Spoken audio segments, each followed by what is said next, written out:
Orang Indonesia kelas menengah bawah sekarang wisata terus kalau weekend. You liatin di Bandung lah, di mana kan, itu yang you mesti fulfill semua. Air minum kita masukin, biskuit kita masukin. Pak, salesnya begini Pak, tanpa iklan nih. Begitu ada iklan lebih terkenal lagi dong. Saya bilang begitu di slide.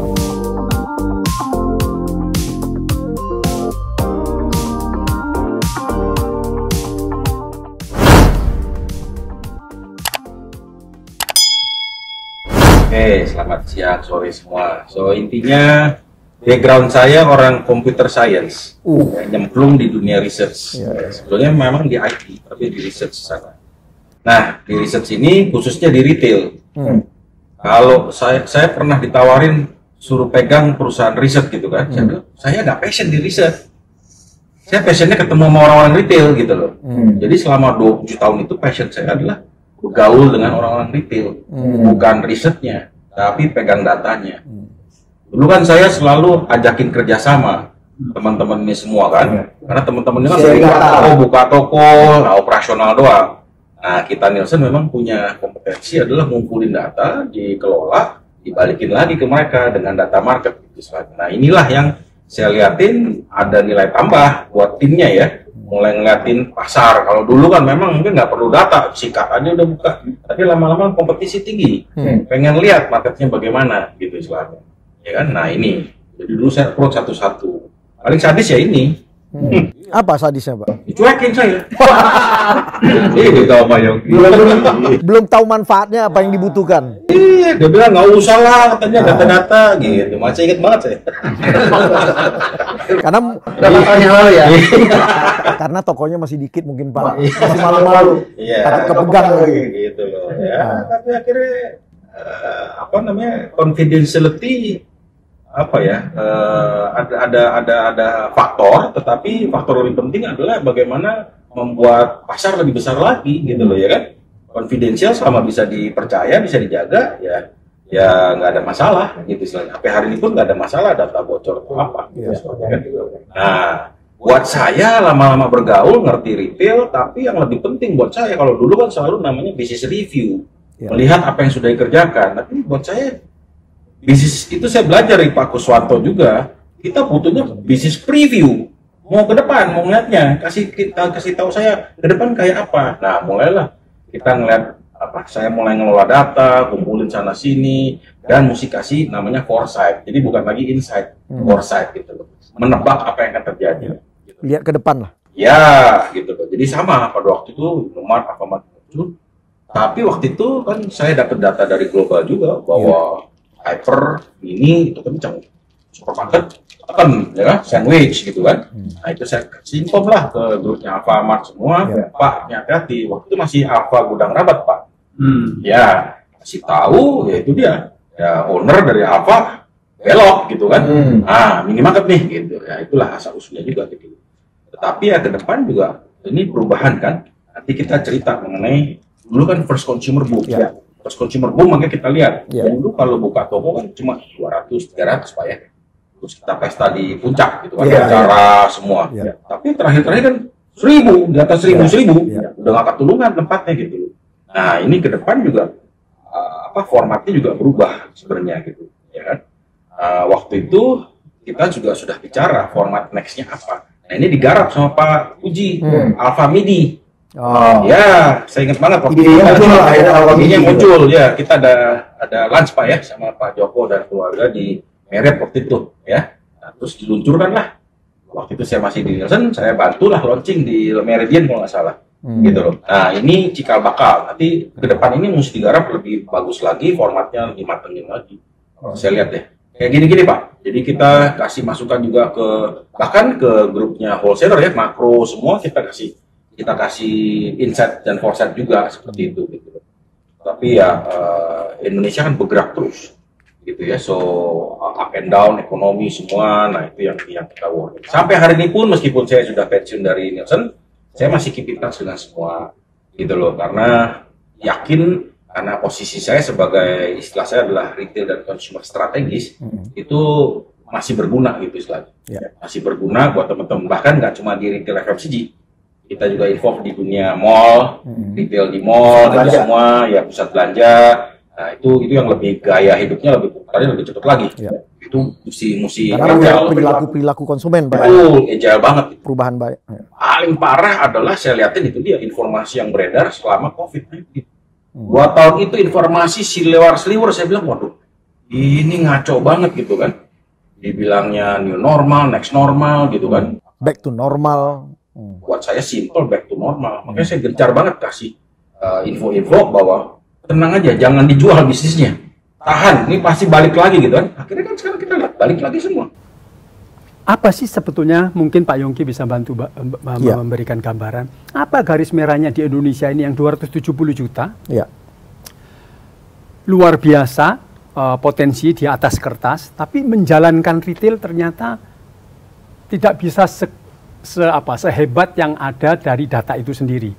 Bayangkan kalau 270 juta itu memang selalu butuh, maka tentu saja modern market atau modern retail akan terus berkembang. Ya. Saya sedikit tahu sih Pak dari Nielsen juga, kan pengaruhnya katanya adalah komposisi GT MT Indonesia ini kan agak sedikit unik dibandingkan negara yang lain, di mana GT kita katanya 68-70% ya Pak ya. Tapi apakah itu atau yang lain? Nah jadi saya ingin memberikan gambaran bahwa para investor lah atau top manajemen lah selalu kalau memberikan kita nih para profesional target-target. Kalau mau ngomong naik cuma 5%, 10% selalu dimarahin. 30%, 40%, Indonesia 270 juta penduduknya. Masa kamu naiknya cuma segitu? Tapi kenyataannya saya tidak pernah melihat bukti bahwa itu bisa diterjemahkan dengan adanya 270 juta penduduk. Nah, kira-kira itu. Ini saya ingin maksud Pak Yosep ini kalau kita lihat market kan ada, Pak. Penduduk itu terus nambah, kebutuhan nambah. Iya. Berarti harusnya kenaikan itu harus dinikmati dengan pendapatan masyarakat ini juga naik, juga harus dinikmatin oleh para retail. GDP kita kan naik terus ya Pak ya? Iya. Tapi kenyataannya kemana ini Pak? Pak Yongki, melihat dengan berbagai pendapat, Pak Sugi, Pak Joseph, Pak Puji, Pak Yongki kan tahu nih perjalanan teman-teman nih, gimana Pak? Ya, so intinya kalau orang ngelihat Indonesia mungkin numbers doang 270 juta. Cuma Indonesia ini sangat unik, nggak bisa di-compare dengan Thailand, ya kadang-kadang Filipina, Singapura, apalagi Korea gitu, nggak bisa. Ini hutan beneran yang unik gitu kalau buat saya ya. Saya cuma lihat ada 3. Kalau kita compare dengan luar negeri sama Indonesia itu ada tiga tipe Pak di sini. Satu adalah international chain. Ya, entah dia 100% hadir atau yang afiliasi dengan dia. Ini satu. Kedua adalah nasional, di-run oleh profesional. Gede, nasional, tapi profesional. Ada yang mungkin ada semi nasional, tetapi keluarga. Saya ngelihat yang rentan yang atas sama yang bawah, betul ya? Yang atas ini tadi dia turnover, ganti CEO, ganti kemauan semua. Wah, makanya nggak ada yang jalan. Di Thailand sekarang juga demikian Pak, udah pada nggak ada di sana, national chain yang jalan. Di bawah, ini buat saya sebenarnya juga rentan Pak. Begitu dia ada generasi yang muda nggak mau gantiin, wah udah nggak bisa habis dia. Bingung. Gitu selanjutnya. Makanya kita suggest, you mesti profesional. Gitu kan? Kalau yang bawah, supaya running kayak yang udah jalan di sini, udah kelihatan di sana. Kalau yang atas, ya Yun mesti nasional. Carilah CEO yang nasional buat saya sih gitu ya. Yang ngerti budaya lokalnya, Pak. Ngerti, ya. Saya rasa yang dimaksud Pak Puji itu sebenarnya tidak hanya budaya, tapi value. Nilai lokalnya. Ya. Karena nilai inilah yang jadi pemersatu semua. Dari zaman ke zaman, dari segala macam pekerja, semua nilai ini yang akan berlanjut terus gitu istilahnya. Itu kalau saya lihat ya. Orang ngelihat bahwa GT MT dulu dilihatin, wah GT mati gara-gara MT. Enggak tuh, tambah gede di Indonesia karena luas sekali gitu. Masing-masing punya porsi market. Ya iya, itu Indogrosir kan ke GT gitu kan. Masih perlu banyak dibuat. Jadi Indonesia ini memang distribusi banyak kesempatan gitu. Orang pikir, wah ini orang distribusi hilangin aja, nggak perlu orang tengah. Nggak bisa. Dia sendiri mati ntar. E-commerce semua kan berpikir begitu, hilangin orang tengah. Ya silakan gitu kan, tapi dia sendiri yang koyak begitu loh. Karena Indonesia ini butuh relationship. Ya. Saya deal sama Pak Puji atau apa ini karena relationship Pak gitu loh. Ya kan?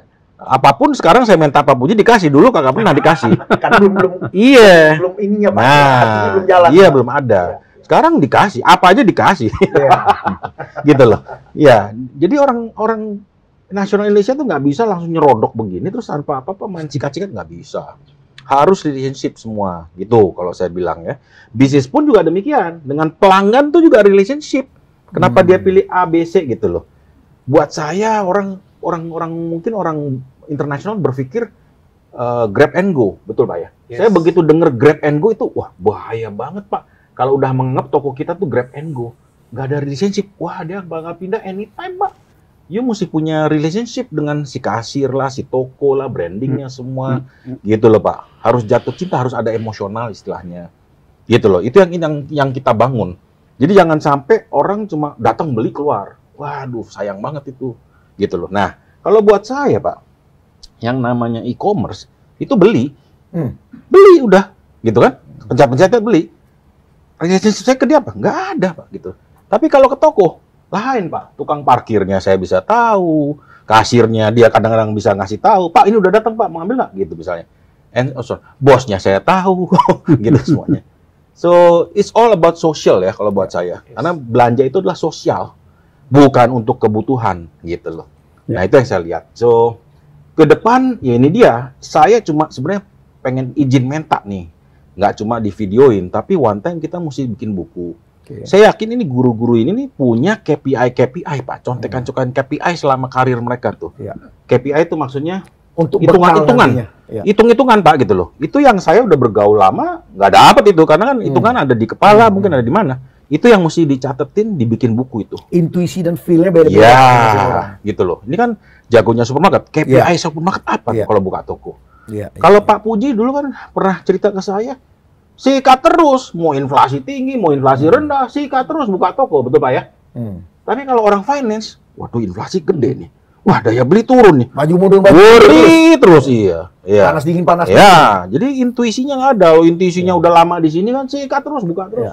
Ini kan tadi kita dengar perbincangan Pak, sesama format aja, sesama kelas aja bisa saling makan. Atau beda format, beda kelas ini juga saling makan gitu Pak. Yang saya sudah pelajarin dari consumer behavior, dari data-data sales, sebenarnya format ini diciptakan untuk membuat kue lebih besar, gitu ya. Barang utamanya memang FMCG, tapi di luar itulah yang membuat diferensiasi, ya kan? Paling lama adalah supermarket, format paling lama, paling tua, paling gitu kuda, kan? Ya, ini FMCG. Hyper ada yang namanya general merchandise, plastik, kasur lah semua, elektronik itu nggak bisa dijual di supermarket, elektronik, nah itu diferensiasinya gitu loh. Minimarket ini subset, tetapi kan saya dulu udah katakan bahwa kekuatan minimarket adalah neighborhood, cepat belanjanya, jadi mesti ada yang namanya ready to eat, ready to food. Nah itu yang saya juga sarankan ya ke Alfamart, Indomart lihat sendiri, ada bawa Mr. Donut, ada bawa Satu, ada bawa macem-macem gitu ya, 7-Eleven, macam-macam sana. Nah ini dua-duanya hidup gitu istilahnya. Meskipun barangnya tipenya satu FMCG, ya kan, pasti ada irisan, nggak mungkin nggak gitu loh ya. Tetapi masih banyak yang lainnya. Nah karena minimarket booming, saya katakan kalau cerita retail di Indonesia tuh seperti nonton MotoGP kalau saya bilang. Cuma ada 2 pembalap di depan. Ini yang berdua balapan merah biru nih yang selalu berlomba-lomba ngunggulin musuhnya dalam hal servis, penawaran produk gitu. Yang lain di belakang, ya kan? Yang lain di belakang di sini gitu istilahnya. Nah inilah 2 yang maju, yang belakang tuh cuma nonton aja pelan-pelan gitu, terlalu pelan. Bahkan udah nggak ngikutin perubahan. Sedangkan 2 ini udah terlalu jauh perubahan di sana. Sekarang belanja di minimarket tuh apa aja ada gitu loh, seperti itu. Sedangkan saya udah tanya ke pemain-pemainnya dulu, meeting di boardnya juga ikut gitu loh. Dia nggak ngikutin tren. Dia sebenarnya adalah itu dia ya satu adalah ekonomi ya, makin ekonomi tinggi orang makin less time ya untuk mau spending grocery gitu. Jadi dia mesti campur lifestyle. Kalau saya bilang ya mesti masukin kue-kue, restoran yang bagus di dalam, jangan kayak kantin gitu loh kan, banyak kantin paketnya ayam goreng 2 nasi 1 25.000 food court. Nggak maunya adalah itu kue yang dijual dari dulu tetap croissant ya kan, kue beset gitu istilahnya. Harusnya yang ngikutin yang lifestyle, kue klepon lah, apa yang union lah, yang keluaran ikutin aja langsung di sana, ngetren. Kalau bisa justru yang nggak diikutin orang lain, create new ones seperti dulu gitu loh. Nah ini mereka nggak jalankan. Yang jalankan apa? Perang harga terus di FMCG. FMCG kan cuma barang sama di shelf, udah nggak ada excitement lain, nggak ada reason lain gitu istilahnya. Main di fresh, ya itu dia. Nggak gampang main di fresh. Kepleset sedikit, langsung jatuh, gitu kan. Jadi, excitement baru ini yang perlu. Supermarket sekarang juga begitu, mestinya harus ada. Kalau saya selalu ambil contoh, supermarket di Hong Kong, di Jepang. Kalau you ke supermarket, itu udah langsung ngiler semua. Makanannya rasanya semua luar pengen biasa, ya gitu istilahnya. Di sini kan nggak cuma kayak rutinitas saja, ya gitu loh, ya kan.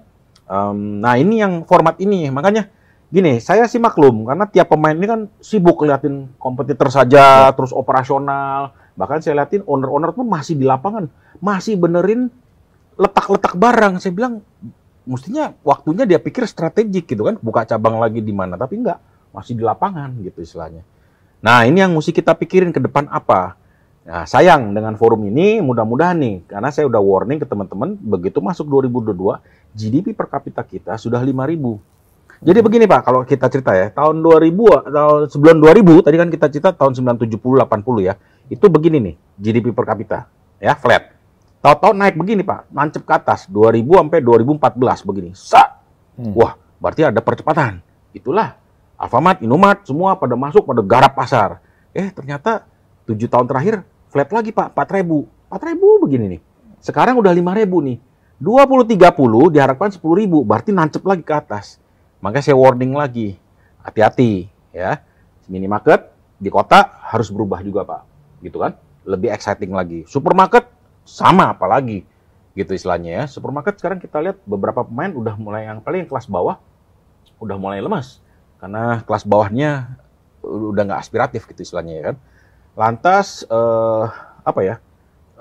kategori yang mau ditawarkan jangan lagi FMCG, harus ada kosmetik pun yang advance.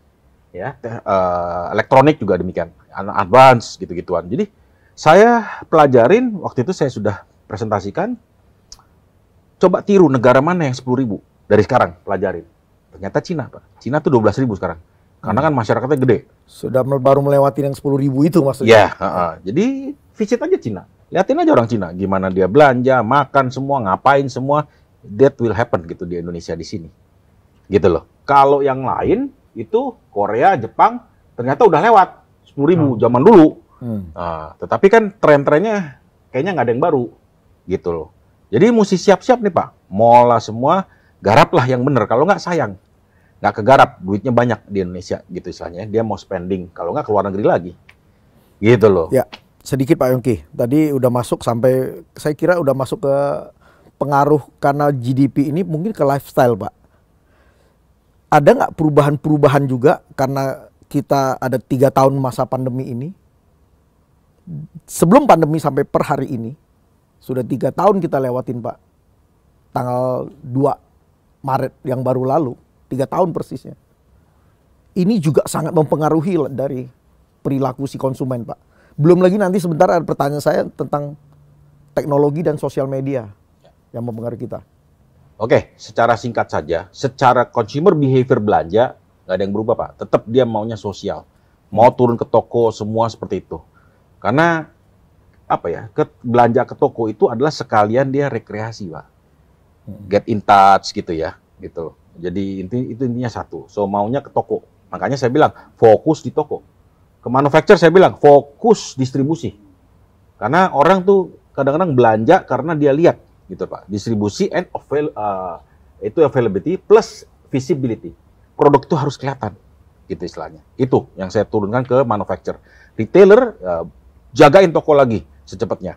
Yang saya cuma lihat berbeda adalah karena dia biasa 2 tahun megang handphone, searching Pak, nyari di mana ada. Ya, nyari produk tuh di sini. Makanya saya bilang omni channel is the way. Searching di sini Pak, makanya saya katakan kalau grocery itu 3S ke depan. Shopping. Sekali lagi Mas, shopping, bukan buying nih. Shopping. Tugas kita develop shopping yang sangat experiential gitu kan. Kedua adalah screen. Main beginian Pak. bukan berarti total e-commerce, bukan Pak. Cuma nyari produk, ngeliatin, ada masak, ada bangun ini, bangun itu, baru dia bergerak ya, gitu istilahnya. Ketiga adalah sensation. Ketika ke dalam toko semua ada sensasi baru. Ada 5 panca indera baru, ada apa? Hal-hal baru yang dia temukan, karena belanja itu kan journey, adventure, discovery new things. Ya, sama kalau kita ke Ace Hardware tuh kadang-kadang nggak punya rencana, tapi ke Ace Hardware tuh you can discover a lot of things, tetapi begitu tujuannya lihat satu barang bisa ngerembet. Exactly. Nah, itu harusnya digarap sebelum dia ke toko, betul? Supaya ke toko dia langsung ambil beli di sana. Makanya kita harus bikin apa ya? Video-video. Balik ke pernyataan Pak Tutum yang terakhir. Media. Benar, Pak. Itu yang saya bilang, media ini yang berubah banyak sebenarnya. Gitu kan? Bukan berarti totally pindah dari TV ke screen komputer ya. Gitu loh. Tetap orang nonton TV, Pak. Saya nonton TV masih. Nonton berita, nonton film masih gitu ya. Tetapi ya kalau udah mau nyari sesuatu, komputer, handphone gitu kan. Nah, screen ini. Jadi yang lagi booming memang di Cina Indonesia tuh ada yang namanya live streaming. Live commerce. Nah, ini jagoannya nih. Ya, nanti kita cek. orang Indonesia tuh maunya belanja tuh entertainment, Pak. Ya. Kalau e-commerce nggak ada entertainment, cuma barang doang, mesti ketak-ketik, aduh kelamaan gitu. Tapi kalau nonton live streaming, itu dia sambil bercanda, tato dia jualan. Orang Indonesia tuh begitu jualan kan di press, beli sekarang atau yuk nggak dapat barang harga segitu atau macam-macam. FOMO, Pak. FOMO, jadi langsung beli di sana, gitu loh. Ini yang lagi in. Penjualannya kencang gitu istilahnya. Tapi kalau yang gambar-gambar doang begini pasti bosen. Gitu istilahnya. Kita lihat, saya dengar dari banyak teman-teman ya e-commerce lagi nggak bagus. Impact dari ya, hal tersebut. gitu loh. Sekarang online offline yang lagi booming lagi ke depan. Ya, kita konfirmasi nih. Sebetulnya harus ada yang mapping loh, Pak.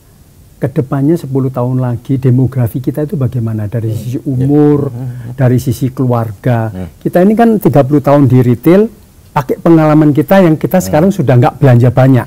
Karena kita sudah tinggal berdua di rumah, belanjanya sudah very limited. Terbatas lah. Jadi kita nggak bisa melihat diri kita sebagai patokan pasar. Nah, sedangkan informasi tentang pergerakan anak-anak muda ini bagaimana keluarga muda, bagaimana dia belanja, bagaimana income mereka, spending household mereka berapa persen, dan seterusnya. Saya rasa itu perlu dibicarakan untuk membicarakan future-nya tadi kan Pak Yongki tadi sedikit ngomong sama menjaga foresight. Saya masih belum melihat ada kekuatan di sini di Indonesia yang memberikan gambaran, yes kita punya 270 juta, tapi belum ada kekuatan data yang mengatakan 10 tahun ke depan itu pembelanja yang real itu di mana? Generasi yang mana? Bagaimana mereka spend-nya? Formulasi ini menurut saya belum ada. Jadi kita ini kalau saya misalkan, tadi Guyon, misalkan saya suruh mimpin satu offline lagi, saya juga deg-degan terus terang aja Pak Tutum. Bukan saya mengatakan pengalaman saya tidak berguna, tapi untuk mempersiapkan pergerakan Indonesia yang sangat kompleks ini, kompleks itu dalam artian apa? Ada pulau Jawa, ada pulau yang namanya NTT misalkan ya. Itu kan perbedaan gap-nya itu besar sekali. Demografinya sangat beda sekali. Nah, sedangkan tetap kita berbicara Indonesia 270 juta penduduk. Ya. Nah, ini perlu Pak, kalau Bapak tadi ngomong foresight, insight, ini sangat sebetulnya dibutuhkan dari siapapun, mau investor, mau pemain lokal, mau yang international chain, ini harus ada Pak. Kalau itu ada, menurut saya ini membuka besar peluang, dibedah lah Pak istilahnya. Indonesia itu sebetulnya selama ini AC Nielsen nggak ngasih itu. Loh, memberikan tapi kan cuman lebih review, betul nggak Pak? Jadi Kita kan cuman mereview, Nggak detail lah. nggak terlalu detail, nggak membicarakan tentang masyarakatnya. Itu masalahnya. Iya kan? Ini jadi titipan Ini jadi untuk Nah, untuk saya supaya satu sisi paling lagi, tidak Pak. ada bobotnya. Ya. Ini penting Pak untuk pemain ke depan mengetahui komposisi penduduk Indonesia ini dari jajaran istilahnya apa milenial, apa itu kemana ini nantinya Pak? Nah itu sebelum saya menjawab Pak Tutum, saya ingin ngasih PR sama Pak Yongki supaya kira-kira kalau ini ada, semua pemain ini akan mengetahui kira-kira pergerakan saya kemana gitu. Enggak, pokoknya sebelum Pak Yongki jawab gini, saya hanya kenapa melontarkan ini Pak, karena saya melihat ini sangat penting ke depannya. Yang kita bicarakan masih, jujur ngomong, ini kan teman-teman yang dari FMCG produknya Pak, produk kebutuhan makanan sehari-hari. Tetapi format di luar itu yang sekunder Pak, tersier, impact-nya saya lihat dari kacamata saya pastinya Pak, sangat-sangat besar mempengaruhi Pak. Ini saya lihat ada yang tanda kutip berbahaya. Silakan Pak Yudi. Setuju banget Pak. So makanya karena saya baru identify opportunity ini kan bulan Januari kemarin. Ya. Ini sama persis ketika tahun 2000 dulu. Saya ingat kok tahun 2000 diundang GAPMI, Pak Adi, saya bicara soal middle class, the rise of middle class. Itu CEO 50 orang nggak ngerti sama sekali middle class. Baru 2 minggu selanjutnya saya diundang pribadi, saya jelasin pelan-pelan. Nah ini mumpung saya udah identify, makanya saya mulai ngomong di grupnya kawan lama. Kemarin ketemu dengan boardnya Alfamart, saya bilangin, you harus bedah. Ya, di grouping lagi kelas menengah yang menengah. Dulu kelas menengah yang growing itu ada kelas menengah yang bawah Pak. Ya, yang spending per day-nya tuh $2 sampai kira-kira $8. Ini yang lagi growing ke depan adalah $8 sampai $12, $16. Gitu loh. Belum yang nanti sampai $20 yang kelas atas. Ini dulu dibedah. Jadi nggak cukup. Banyak orang ngomongin lagi, riset-riset ngomongin lagi, milenial lagi, Gen Y lagi. Bukan Pak. Bukan soal generasi ini. Ini masalah soal consumer behavior, digabung dengan daya beli, digabung dengan aspirasi, gabung dengan hobi, gitu loh Pak. Nanti dapat tuh grup-grupnya kan. Nah, dari misalnya 8 grup dapat gitu kan. Kita tinggal pakai, oh kawan lama butuhnya 4 atau 5 grup ini nih, yang 3 ignore aja. Alfamart, oh ini 5 yang di sini nih, ini yang mau diambil, ini nggak usah, gitu istilahnya, bukan kelasnya. Gitu Pak, ini benar-benar harus serius. Kalau enggak, kalau kita pakai teori yang sama yang dulu-dulu, nggak kegarap Pak. Kita nggak ngerti nih generasi maunya apa, cara komunikasinya gimana, belanjanya apa, gitu istilahnya. Masih perang harga enggak, gitu-gituan gitu loh, ya kan? Semua kan sekarang saya denger Pak, pokoknya saya denger. Ini orang masih ngomong promosi melulu, gitu kan? Ya kan? Tapi promosinya promosi harga. You nggak ngomongin soal TikTok atau apa. Padahal TikTok aja viral, gitu loh, ya kan? Nah, contohnya begini, ada satu company nih yang dulunya jaya, itu hanya bikin produk bagus, lantas kasih ke agen, terus bikin iklan yang kenceng. Udah berhasil. Itu dulu saya bilang. Sekarang konsumen kan produk itu beribu-ribu di lapangan. Iklan, apalagi sehari orang lihat 2000 iklan sehari dari pagi bangun sampai tidur gitu kan. Dijejalin terus gitu loh. Jadi buat saya simple. Mata saya begini, langsung saya minum ini, betul?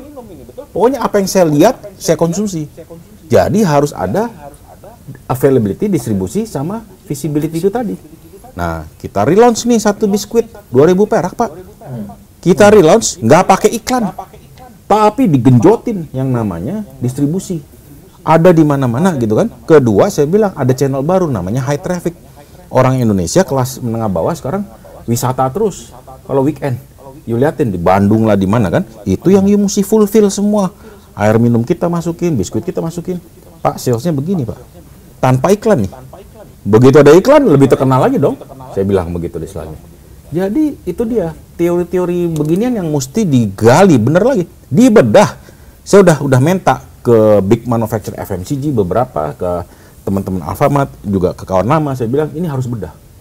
Gitu istilahnya ya, apalagi kawan lama kelas menengah yang atas. Ini eranya is hardware kalau saya bilang ke depan ini. Barang-barang yang berkualitas, apalagi barang-barang aspiratif, experiential. Wah, ini pasar yang keluar. Cuma jangan bahas lagi milenial. Gitu-gitu kan. Nggak cukup kalau saya bilang gitu. Dengan melihat tadi perkembangan dunia retail sampai per hari ini, sampai memanfaatkan teknologi di teman-teman retail ini nih. Sekarang kira-kira apa sih nasehatnya yang ingin diberikan nih? Kan ini kan kita anggap teman-teman ini pakarnya nih. Bukan anggap lah, memang benar-benar pakarnya nih. Jagoannya nih, udah sekian puluh tahun nih. Kan kita untuk mengedukasi ke teman-teman yang mungkin pemain pemula kayak atau yang di siapapun yang nonton gitu. Saya duluan boleh? Silakan. Ya. Saya sebenarnya worry Pak ya, gitu istilahnya. Karena untuk ke depan ini butuh orang-orang yang kompeten. Kompeten itu nggak bisa belajar Pak dari buku, dari internet, nggak ada Pak. Mesti dengerin dari yang jago-jago ini, gitu istilahnya. Generasi berikutnya ini yang saya belum lihat, gitu loh, ya kan? Kalau saya kenal mereka udah lama, gitu istilahnya, udah proven lah. Cuma selanjutnya ini gimana? Kalau ini nggak diturunkan, wah ada gap di sana, gitu kan? untuk ngegarapnya, karena perlu ada brand history, ada tadi value gitu istilahnya. Itu yang perlu di passing. Makanya mudah-mudahan lah ya acara ini memicu sesuatu yang lain, nggak cukup dengan video kalau saya Ini bilang. S2 S3 punya pelajaran. Ya, ini mesti turun Pak gitu. Karena saya ngeliatin setelah generasinya bapak-bapak ini, wah ini kok nggak ada yang muncul jadi satu yang champion kelihatan gitu loh. Ya. Yang lain masih cuma profesional yang levelnya masih belum setaraf gitu istilahnya. So intinya ini mesti serius Pak ngegarap gitu istilahnya ya. Karena kalau ada gap susah untuk bisa nge-break through lagi. Ya kan? Format-format minimarket itu cuma di Indonesia Pak. Gitu yang bikin orang kita gitu Betul. istilahnya. Iya. Gurunya di sini, Pak. Grosir, iya. Ya, supermarket yang jalan semua masih di sini. Ya. Ya saya worry ntar 20 tahun, nggak 10 tahun nih, 20 tahun lagi kan udah pada pensiun. Iya. Siapa ini men? Jangan dibilang oh yang muda-muda nanti, enggak loh Pak. Saya ngeliatin ada gap. Iya. Meskipun teknologi dan macam-macam ya gitu loh. Tetap teknologi anak-anak muda, tapi yang senior-senior ini yang mesti kasih arahan kalau saya bilang. Sorry, saya cut Jadi sedikit, Pak. jadi gini aja Pak, kalau boleh saya suggest dibikin ini menjadi mentor, coach. Karena saya lihat Kumpulin lah. profesional muda yang sekarang ini kayaknya batu-batu loncatan kemana ini mungkin nggak terlalu yang menonjol seperti beliau-beliau ini Pak. Ya makanya. Harus didukung Pak. Ya dikumpulin lah. Ya. high potential namanya kan, hypo ini 20 orang aja. Ya kumpulin, coaching lah, coaching Betul. kecil-kecil. Jadi kumpulin. bergilir waktunya bicara topik-topik tertentu, kita angkat gitu topik. loh. Ya, Nggak, kita diskusi bikin poros-poros Pak, poros teknologi, Ya. poros format, poros apa, Dikupas tuntas nyiapin namanya. lah 20-30 tahun lagi Indonesia. Jadi mereka bisa fokus ngegarapnya, nggak kejeduk-kejeduk lagi Pak. Kan Paling dia tidak- bikin e-commerce lagi ya kan? Iya. Salah lagi, kejeblos Tapi lagi. paling tidak saya sudah mulai loh Pak. Di awal pembicaraan tadi saya bilang, sekarang ngapain? Saya lebih ingin berbagi. Nah, cocok Pak. Pak Bujing, Tinggal cari pesan-pesannya, dananya Pak. ini.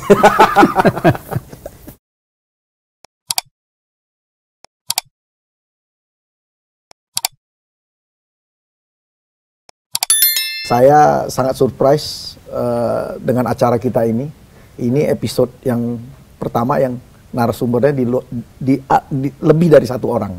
Mudah-mudahan ini bisa memberikan apa ya, walaupun berbeda-beda di dalam menangkap apa yang teman-teman sampaikan, tetapi minimal dapat memberikan manfaat. Baik si pendatang baru, baik si pemain yang sudah lama, baik itu profesional ataupun si owner, untuk mengambil kesimpulannya masing-masing. Apa yang ingin mereka jalankan setelah mendengar semua kupasan dan uraian suhu-suhu lah yang ada di dunia retail kita ini. Pak Yongki. Terima kasih semuanya. Terima kasih Semoga semuanya. berguna bagi masyarakat. Sukses selalu, sehat selalu.